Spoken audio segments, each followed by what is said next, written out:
Namo tassa bhagavato arahato samma sambuddhassa. Namo tassa bhagavato arahato samma sambuddhassa. Namo tassa bhagavato arahato samma sambuddhassa. Koca bhikkave rupassa atthagamo, koca vedanaya atthagamo, koca sanyaya atthagamo, ko sankharanang atthagamo, ko viññānassa atthagamoti.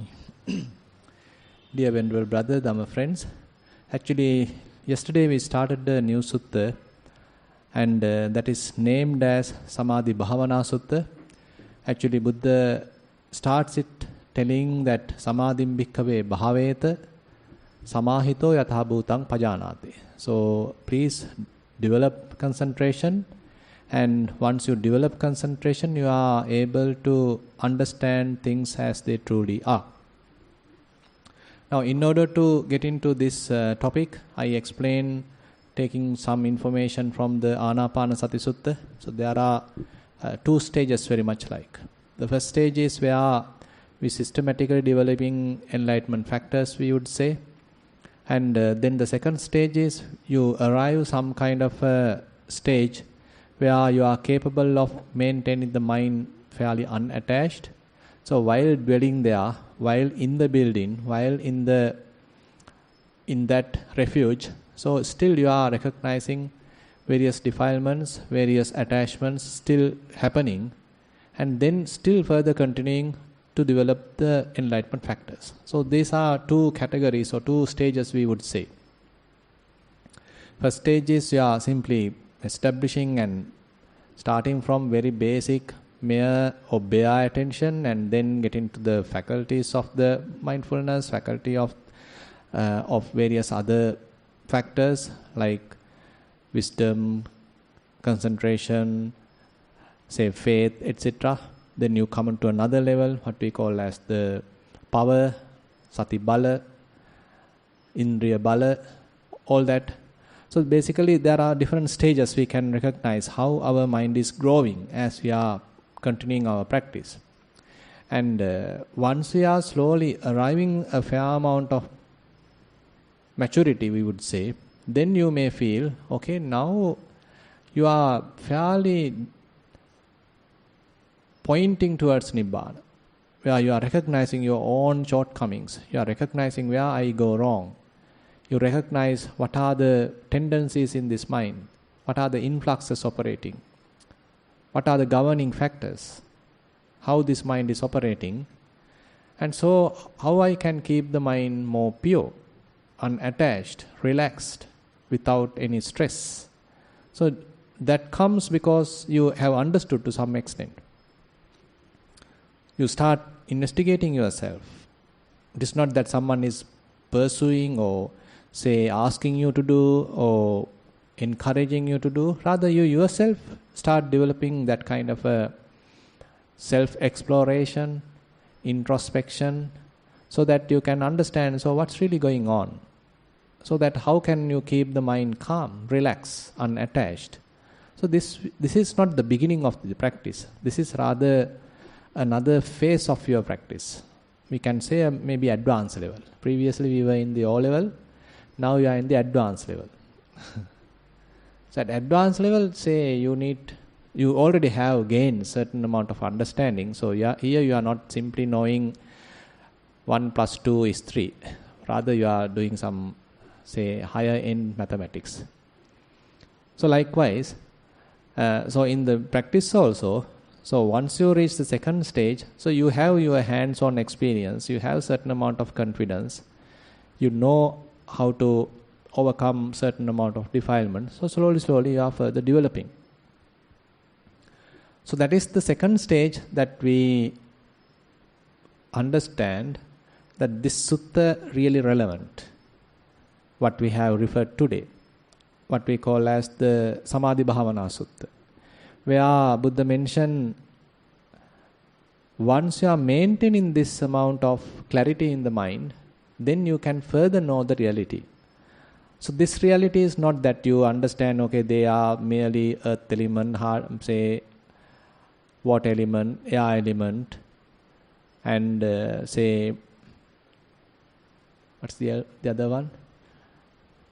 Patavi, Apo, Tejo, heat element, yeah. So basically, so that is the mere understanding of different elements, but now you are understanding different ways. So there Buddha mentioned, so what is this samudaya? So that is where you are clinging to them, you are attaching to them, you are welcoming it, and you are trying to adhere to it.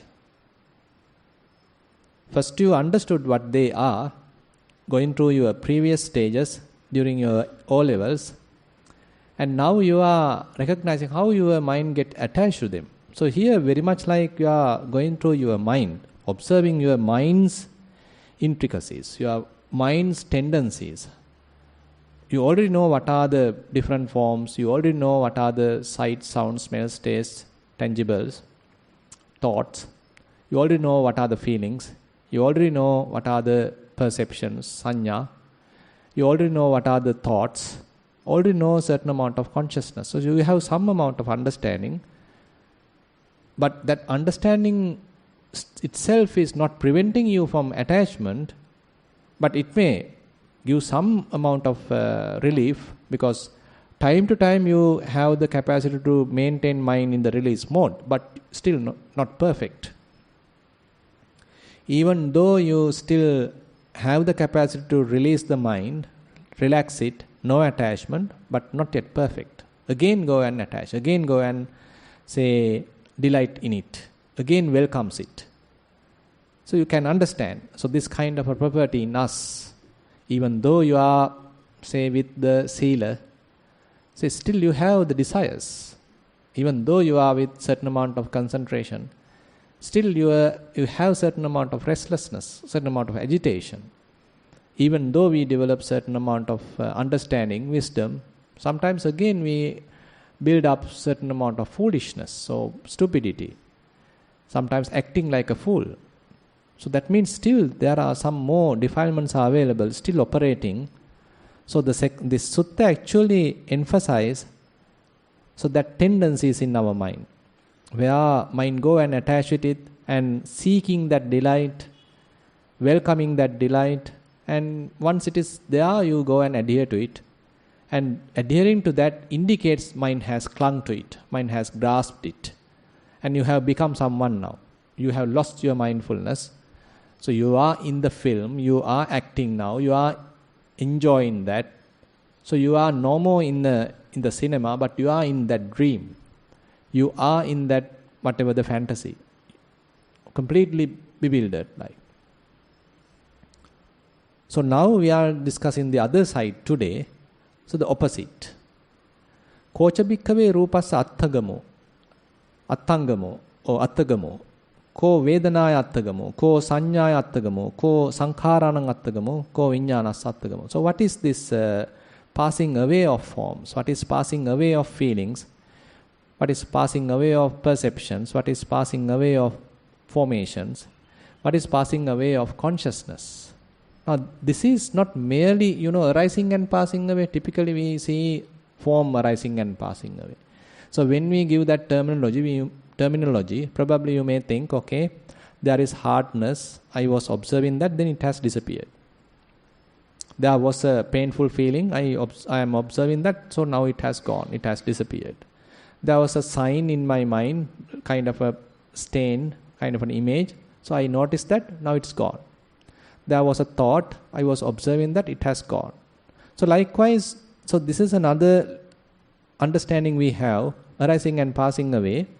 So that is the O-level part, where you see arising and passing away, coming and going part. But now here Buddha defines differently what this passing away. It is not merely disappearing. Rather, Buddha give a different definition here. Ida bhikkave bhikkhu nabhinandati, nabhivadati, najjosaya tittati. So to the forms, you are not seeking any delight. To any kind of form, you are not welcoming. To any kind of form, you are not going and adhering to it. So you can't do that immediately. Say for example, while going through the supermarket, So various beautiful goods are there.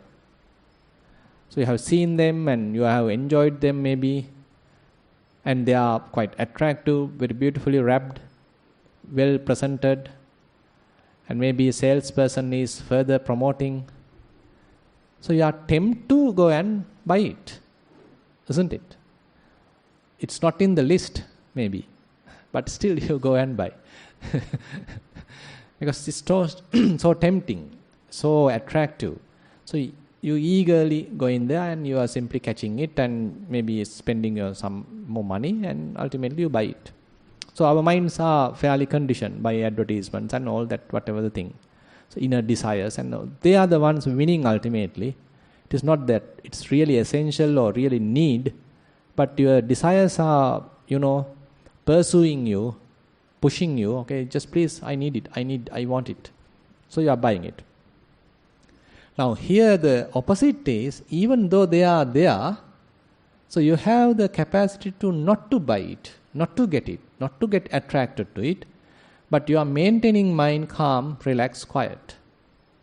So can you do that? So that is where Buddha's advice directly to the Bahya, if you can remember. Ditte ditta mattam bhavissati, sute sutta mattam bhavissati, mute mutta mattam bhavissati, viññāte viññāta mattam bhavissati. Whatever Bahya you have seen, it is merely seen. That's it. If you have heard something, it is just heard. That's it. If you have any kind of smell, odor, any kind of taste, any kind of tangible, that's it. Your mind remains calm. And even if there is a thought, you simply cognize it, that's it. Your mind still remains calm.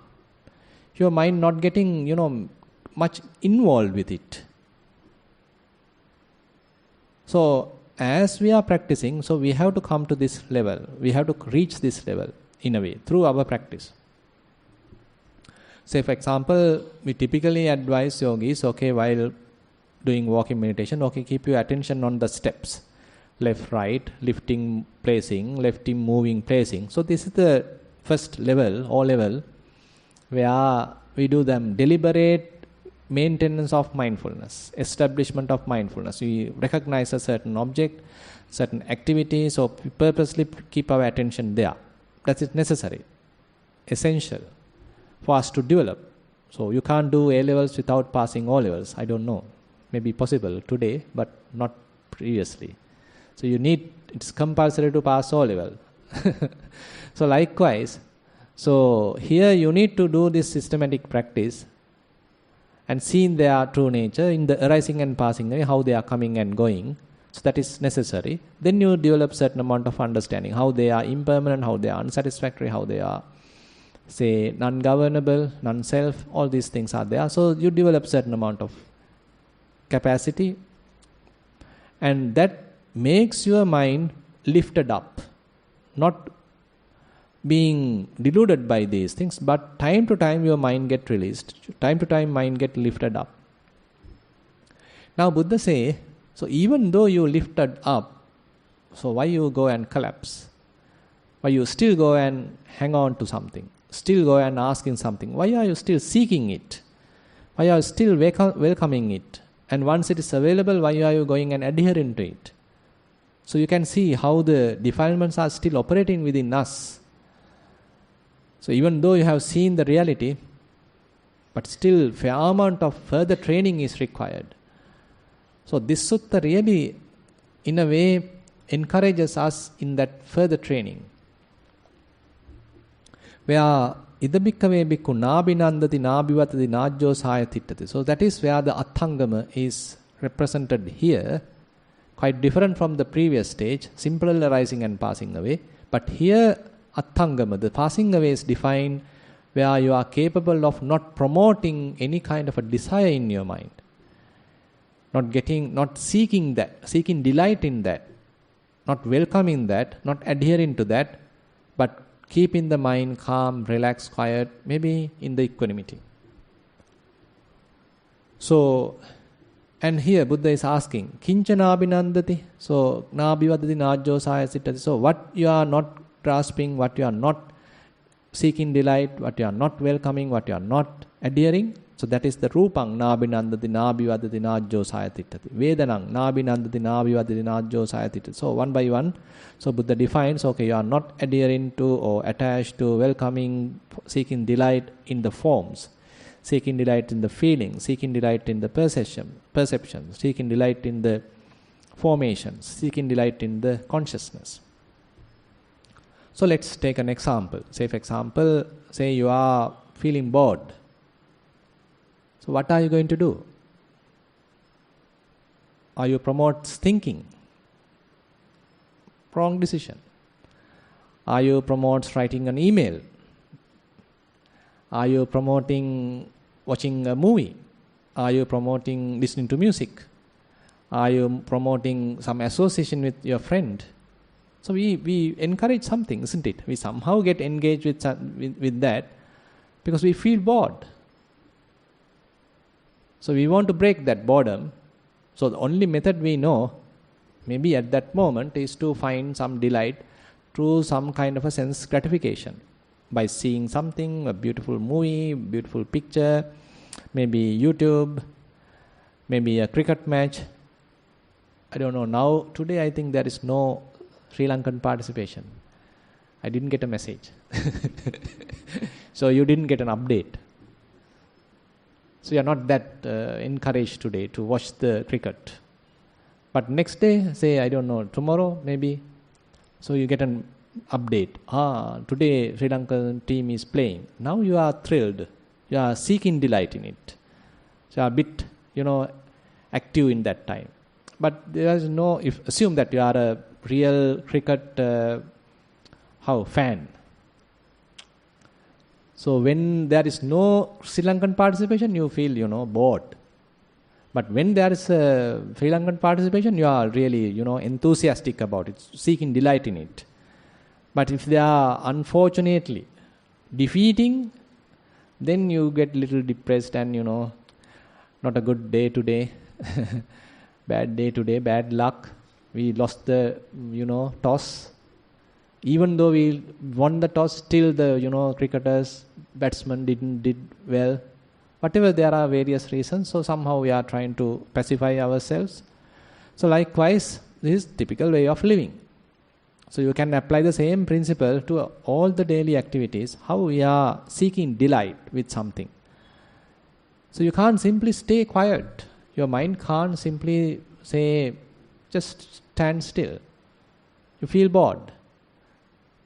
And you start complaining. It's monotonous. I want something to crunch. I want something to, I at least want a chewing gum. Maybe Bulattita, Beatles.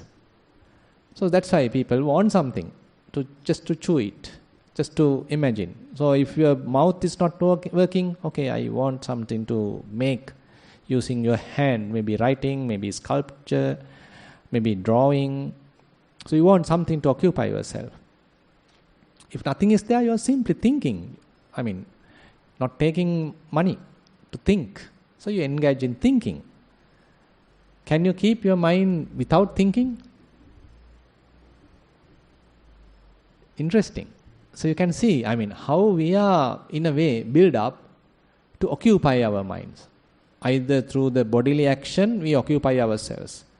Either by talking to someone, we occupy ourselves. Engaging with someone, hang on with someone, with our friends, having a chit-chat. So we are occupying ourselves. And on the other hand, if nothing is there, okay, how about have a nice romantic kind of, say, fantasy, something.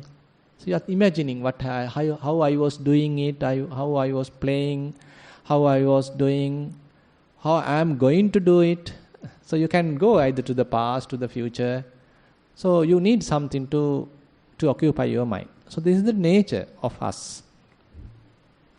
So we need to understand that how this mind is conditioned, how we are trained, wrongly trained in a way. So this is how we have come all this samsara. So we are trained to do something, trained to continue with this thinking process, mental formations. And sometimes it is going through utterly useless thinking, but still can't stop. Going through a lot of worries, still you can't correct it, still worrying. And you can't do anything about the ongoing war, but still you are interested, you may be watching it. You are not the one playing the cricket, but still you are watching it. And not even your friend is playing, but still you are watching it. So likewise, and knowingly that I have no any kind of a control in it, I am a complete outsider, still we like to get engaged with it. So this is our nature. So we need to understand that honestly. So here Buddha's advice is, now see whether is it possible for you to nabhinandati nabhivadati najjo sayatittati. How you can minimize that delight. How you can avoid that delight if possible. How you are not welcoming it.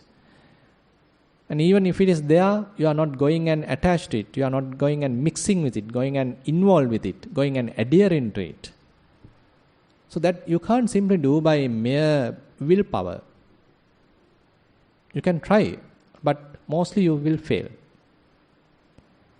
Say simple going through a book and someone is encouraging you to do that, and you have no kind of any mental training, assume there is no mindfulness practice or any kind of Vipassana practice, but someone is telling all these things to you and convincing you about its advantages.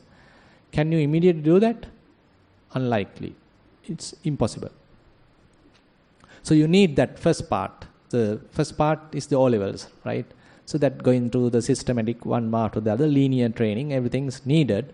Then you end up with time to time this result where no attachment, no clinging, no object, kind of a freedom, temporary nibbana, temporary, release, relaxing. So you notice that, you register that, you recognize it. Now here this sutta is for you to consolidate that, to dwell in that more and more. How am I maximize it? How am I going to be there? Now interesting thing is, so here Buddha mentioned, Tassa rupang anabhinandato, anabhivadato, anajjosaya tittato, yarupe nandi sa nirujjati. So if there is delight in forms, so that starts ceasing, that starts, reducing. So that's why you may understand as you are going through the practice, so this is happening. So if you are properly practicing, this is happening. So previously assume that you are a real fan of cricket.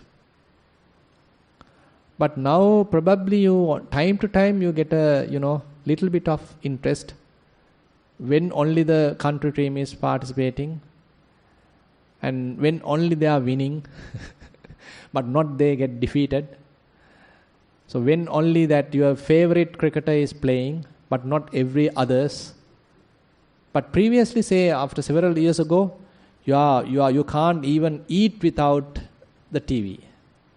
Yeah, while eating only, while watching it, you are eating something.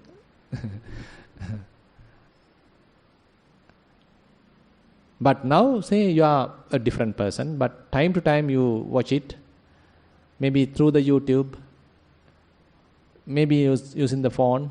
But there are previously, a couple of years ago, say you are in front of the TV. You even, have quarrel with others to come to the first row. Something like that. So you are, say, a fan of something else. Say you are a fan of any kind of delicious food. So you are again and again going to the same place to have that delicious food. So you can imagine, you can understand all these different areas. What are your main desire governing you? What is your main thirst in your mind? So I have taken a simple example of cricket. So you have to apply this to your own self and ask yourself, so what is the driving force in me? What my mind is asking the most? What it is asking? Is it asking cricket? Is it asking any kind of an affair? Is it asking food? Maybe today. Is it asking any kind of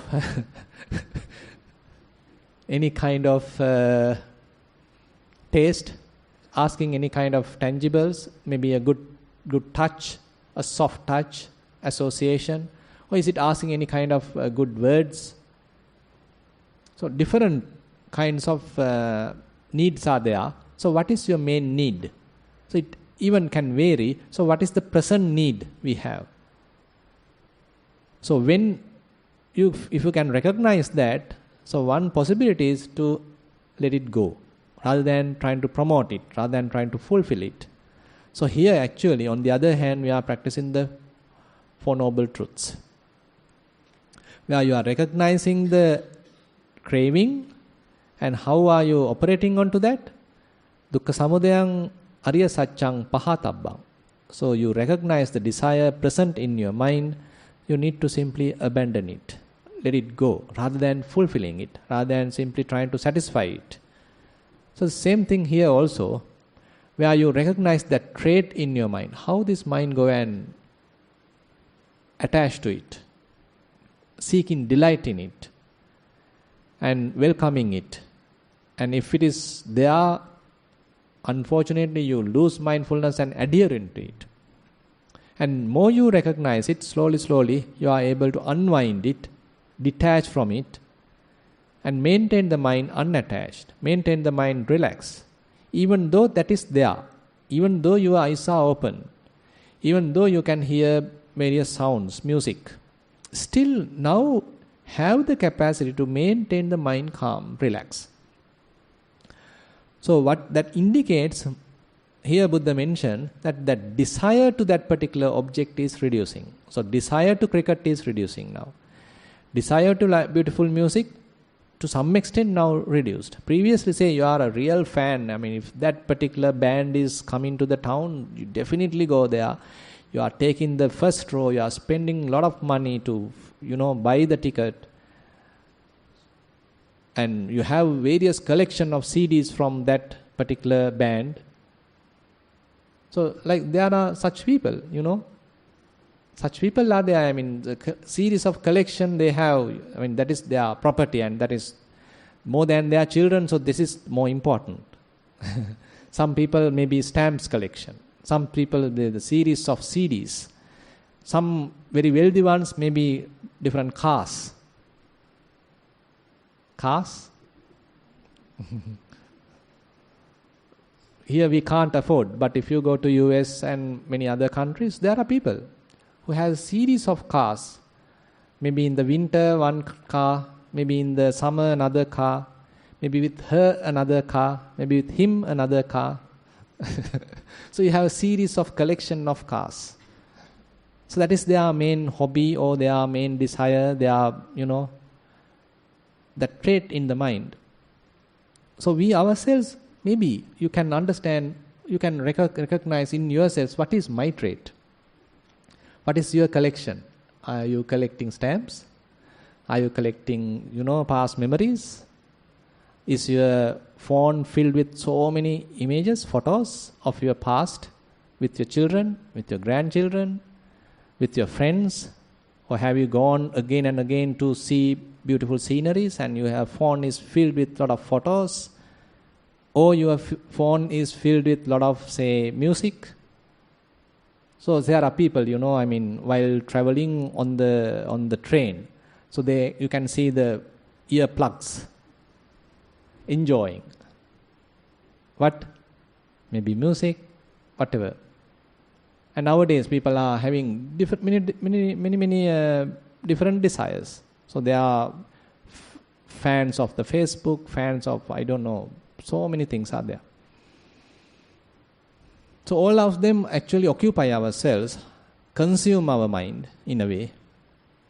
So you lose your freedom and you always want to occupy your mind. And without it you can't even live. Now can you live without internet?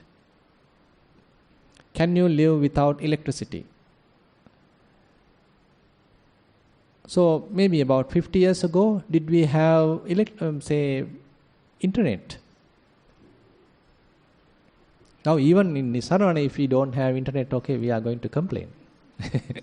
I am not going to do the Zoom program. See how important this Zoom program is.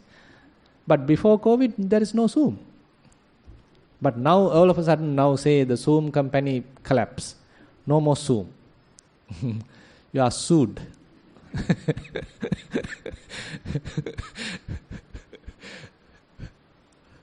So, I mean, now we have different demands now. Now for your children, say you say prohibit. Son, you are no more going to use internet. Boom. How much your son, your daughter may struggle with you, fight with you. Anyway, now this is how we can understand how our minds are being conditioned. Now, when it is there, is it possible you to keep your mind relaxed without being addicted to it, without being attached to it, without being disturbed by that? So you are very much like going through the supermarket with your empty bag, coming out the supermarket with empty bag. Because you are, on that day, say you didn't have a list, but you have some time to spend, but had to go through the supermarket, just to spend some time. Various, beautiful items are there, new items are there. Watching, but coming out empty hand. Can you? Not buying anything? So that's a saying from Archimedes or someone. So he's a Greek, philosopher or someone. Yeah, he went through I can't remember, but the Dhammajiva used to say this example. So he said that he's going through these auctions and all these things in the populated area. So all are demanding, okay, this is really cheap, this is really cheap, this is really useful, this is the festival time, so we have 20% discount. If you buy one, we give two. So all the promotions are there. So this is the Christmas time, now on the way. Please buy. Good for your grandchildren. Santa Claus may not come today, so you can be the Santa Claus. So blah, blah, blah. So Archimedes is saying, so you went through that whole street, but he don't need anything. I didn't feel anything required, but I went through it. So that is the kind of mindset, kind of a matured mindset, where you have no demands in your mind. There is no inner thirst. Your mind is not asking so many things. Now, interesting thing is that we are breaking this unsatisfaction cycle. So what happens if we are not getting attached to anything, adhered to things, adhered to sight, sounds, all those things? So the becoming is not there. So you are no one. You are simply maintaining yourself. You are just as it is. You are no more a fan of the cricket. You are not in Hyderabad. You are still in Sri Lanka, in Kalalgoda. You are not mentally bewildered. You are not mentally deluded. Rather, you are simply staying in the present moment. Relaxed, calm, quiet, on your chair. Say, Upadana Nirodha, Bhava Nirodho. So there is no any kind of becoming. Bhava Nirodha, Jati Nirodho. So you are not making yourself a different person. You are as it is. So why you need to become someone else? The present self, not enough, not good enough. So in your mind, so when you are asking something, say you are asking for some ice cream. Say someone has offered it to you. And you close your eyes and licking it and tasting it and, enjoying it. So who are you now? We can say you are a kind of a taster. Something is there, so you have become that. Become someone at that moment. Can you eat without becoming someone? Simply maintaining the mind as it is. Keeping the mind, if possible, quiet. Still eating is possible, isn't it? Can you really want to greedily adhere to that and being with it and, close your eyes and in this world and doing that?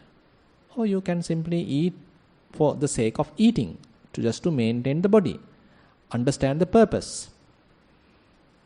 So I am giving some extreme examples, but you need to understand how we are driven by these desires. and wanting to become someone, wanting to become something. So this is the bhava. The clinging makes you to someone. The clinging, grasping makes you to something. But the practice helps you to just be the same person, okay, as it is, the present moment. So the indication is that your mind is now not seeking too many things, but it likes to be in the present moment, quite satisfied, relaxed, calm, quiet, not asking many things. Now, so what is the advantage? Now, I like to refer Madhupindika Sutta to give you the advantage. Yato nidanam bhikkhu purisang papancha sanya sankha samudacharanti ettache natti abhinanditabbang abhivaditabbang ajjose tabbang. So, let me translate that. So, where Buddha mentioned, now there are very beautiful all these different things, but one neither delights, nor welcomes, nor adhere to that. So what's the result? Esevanto raganusayanang, esevanto patigahanusayanang, esevanto ditthanusayanang, esevanto vichikicchanusayanang, esevanto mananusayanang, esevanto bhavaraganusayanang, esevanto avijjanusayanang. So what does that mean? All the latent tendencies are slowly diminished. So this is a path to reduce your defilements. Not only the typical, the surface level defilements, but even the latent tendencies. So all this list indicates the latent tendencies. Raganusaya, what we call the prolific tendency to the lust. Then patigahanusaya, that latent tendency to the anger, hate. Then ditthanusaya, latent tendency to various views.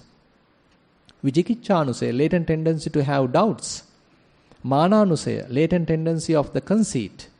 Bhavaragaanusaya, latent tendency to get into some another state, not being in the present moment, that the desiring process, that becoming process. Avijjanusayanang, latent tendency of the ignorance. Now these are very, subtle defilements operating in the underneath of the mind, and they are time to time come to the surface and commanding you. So we, like slaves, simply trying to fulfill that, promoting those latent tendencies, strengthening those latent tendencies. But on the other hand, if we are operating like this, nabhinandati nabhivadati najjosaya tittati, not being seeking all these things, not delighting, not welcoming, not adhering, but trying to maintain mind quiet, without proliferation, without any kind of conceptual proliferation. So the end result is so powerful, where even the latent tendencies now start, slowly reduced, declined. Not only that, so Buddha further explained, Danda adana, satta adana, kalaha, viggaha, vivada, tuantua, pesunya, musavadana. Ettate papaka akusala dhamma aparisesa nirujjanti. So Buddha mentioned danda adana. So taking off the stick. Satta adana, taking off weapons. Kalaha, quarrels. Viggaha, contending. Vivada, disputes. Tuantua, that means accusations. Pesunya, slandering. Musavadana, lying. You can see the whole list is there, almost like. Whatever the bodily wrong activities, whatever this wrong speech, everything is there. Very first 7 mental ones. So all the whatever, that's why the last state, ettate papaka akusala dhamma aparisesa nirujjanti. So Buddha emphasized all that evil, unskilled states cease without a remainder. Aparisesa nirujjanti, without a remainder. So you can see the power of the practice where you simply keep the mind quiet, unattached, relaxed, no stress. And you become no one, simply maintaining the clarity of the mind. Even though you see things, mind has the capacity to maintain its real, the simple state. It doesn't get colored. Say, for example, you see a beautiful flower. Assume that you are really fond of flowers.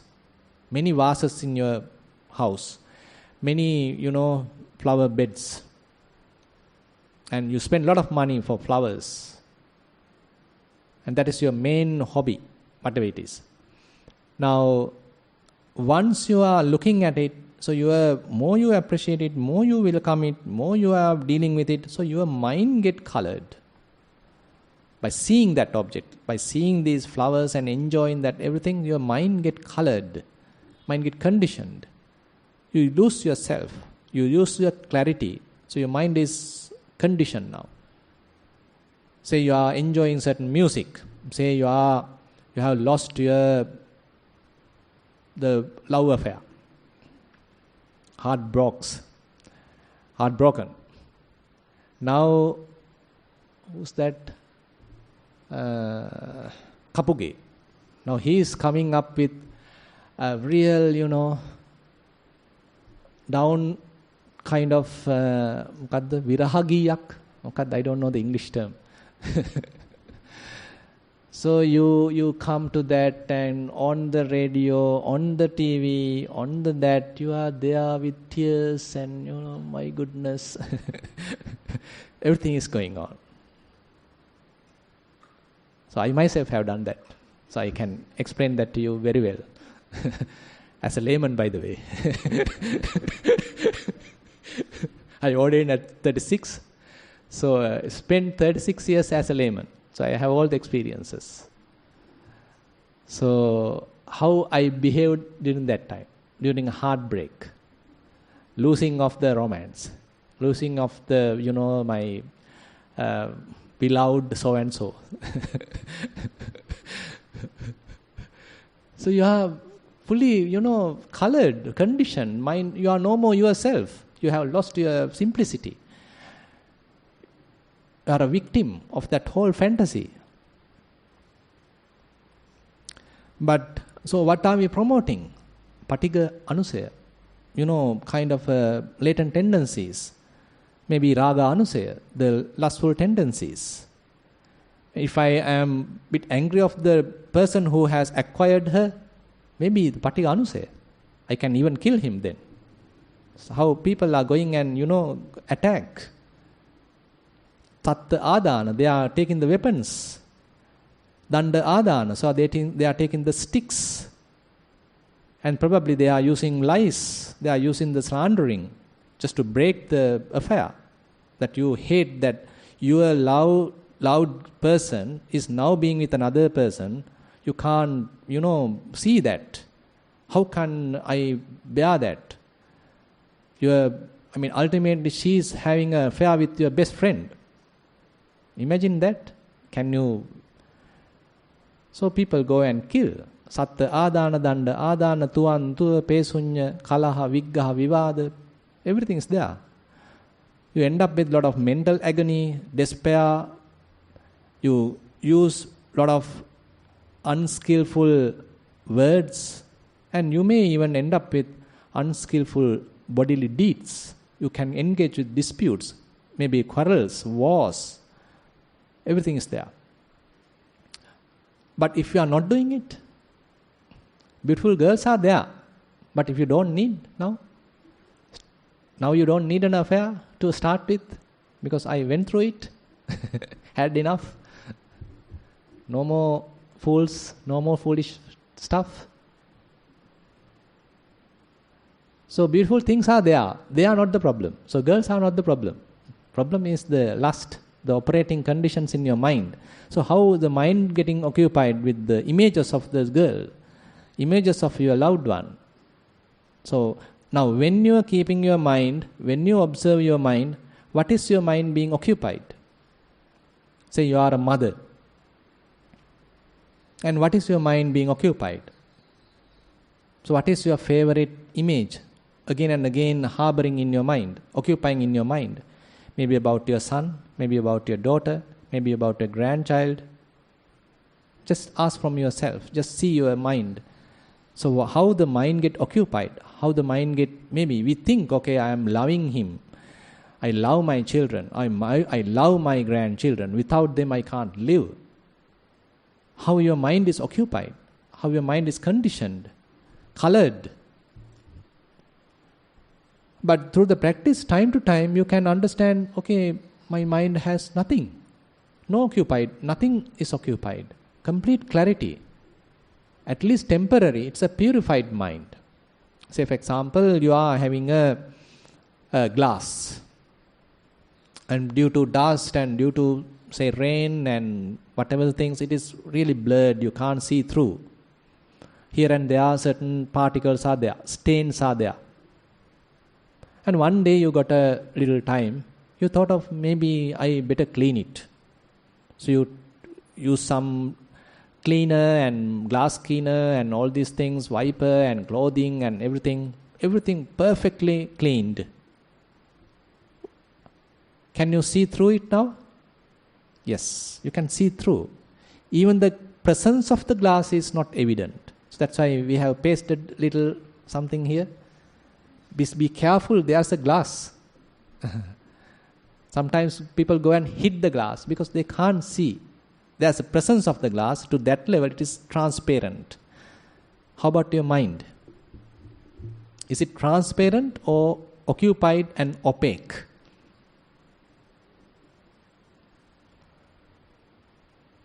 You can see. So how our minds being occupied by various objects. So you can't see through sometimes, fully occupied. Mind has become like a foggy, very cloudy. But the practice helps you to temporarily at least, to remove all that fog, remove all that stains. Now it is stainless. And it is transparent. You can see through. Very clean, very clear. Relax, simple. Simplicity, by the way. The foggy mind, colored mind, conditioned mind is very heavy. Opaque. You can't see through. You can't understand. So that typically, Buddha giving the example of lustful mind as a colored water. You can see the Buddha's similes. In the colored water, can you see your image? Say you lost the mirror. But you want to see your image. You want to see your face. But what is available is colored water. Can you see your image in the colored water? You can't. How about seeing your image in the boiling water? So that is the simile for patiga, for the ill will. So you can't see through. Mind is like bubbling, heated up. You can't see through. You can't understand the reality. You take wrong decisions. You want to kill. You want to attack. Because mind is completely conditioned. It is, bubbling, bursting with anger, like hot water. Then the foggy mind, that certain water, fungi and that with the, algae and all that, completely stale type of water. That is the Thinamidda, sloth and torpor. So you can't operate, you can't active, really lazy. You want to sleep. It's like a foggy, discolored kind of water. Then restlessness, it's like the waves going on. The trembles are there, waves are there, not tranquil. Still you can't see the mind, see the image. Really waves are happening. What's that proper term? Muddy and waves are there, wavy. Ripples are there, correct. So the Vicikicca is like Muddy water you keep closed by something from a cover. Still you can't see the face. So when the mind is completely perplexed, lot of doubts, you can't, operate. You don't know what to do. Completely bewildered, completely stopped. You can't move forward. You're lost on the desert, something like that. So in order to see your face, so what is the best condition of the water? Simple, pure water. It can see through. You can see the bottom. Very simple. Please remember, very simple. Just pure water. So which do you need? So what is the state of your mind now? Is it simple water, pure water, muddy water? Some seems to be gloomy and, lethargic and, that water. Because this boring Dhamma sermon, you feel bored, sleepy, lazy. When this is going to end? Or really angry, this monk is telling this and that. Really angry, or maybe lustful. So you can see how the mind is conditioned, colored and all these things. But what we need is really transparent, simple, pure water. It's quite simple. Simple as that. So if we are able to maintain that simplicity in the mind, clarity of the mind, transparency in the mind, so the bottom line is we are going to lose all the defilements, lose all the quarrels. There are no more disputes, no more quarrels. Because your mind, you can quickly come back to silence. You can quickly abandon the defilements. You can quickly calm down, quickly relax. You can come to senses very quickly. Very high resilience. Even though they are there. I'm not telling that we can immediately be perfect. There may be certain ripples coming, but how quickly we can reside, how can simply come back to the calm water, no ripples, calm water. Maybe a little bit of boiling happen. How quickly can you become cool? Say something goes wrong, no food. How quickly you can become cool? So you lost your expectation. How quickly you can calm down? Say some bad news, you get little frustrated, you get little worried. How quickly you can calm down? How quickly you can make your mind transparent? So you can imagine. So the moment that we are crowding our mind, the moment that we are conditioning our mind, the moment that we are coloring our mind, so we are going to the declining side. The more you are restraining yourself, not doing that, that means not conditioning the mind, not coloring the mind, not making the mind agitated, bewildered, adhering, seeking, welcoming, all that, but keeping the mind very quiet, relaxed, all that. So we are improving ourselves. So that is really well explained by the Buddha in another sutta. It's called Samvara Sutta. So where Buddha explains about the restrainment. Katancha bhikkhave samvaro hoti. Monks, what is restrainment? Santi bhikkhave chakku venyaya rupa. Itta kanta manapa piyarupa kavopa sanghita rajaniya. So Buddha mentioned, monks, there are very beautiful sights. They are desirable, they are lovely, they are agreeable, they are pleasing, they are sensually enticing, and they are tantalizing. I have taken the translation from Bhikkhu Bodhi. But Tanje bhikkhu nabhinandati nabhivadati najjosaya tittati. The same sentence. Remember? Nabhinandati nabhivadati najjosaya tittati. They are there, by the way. They are very beautiful, very agreeable, really lovable, sensually enticing, and tantalizing. But Tanje bhikkhu nabhinandati nabhivadati najjosaya tittati. So your mind remains calm. While beautiful girls are there, mind remains calm. While beautiful, say, sounds are there, music is there, mind remains calm. Beautiful smells, tastes, tangibles are there, mind remains calm. Thoughts have come, but you remain calm, undisturbed. Veditabba metam bhikkhave bhikkhuna na parihayami kusalehi dhammehi aparihanang hetang mutta bhagavatati. So Buddha mentioned, now you can know, Veditabba metam bhikkhave bhikkhuna, now you can know, na parihayami kusalehi dhammehi. I am not in decline side. You haven't gone to the decline side. Instead, aparihanang hetang muttam bhagavata. Now you are in the developing side.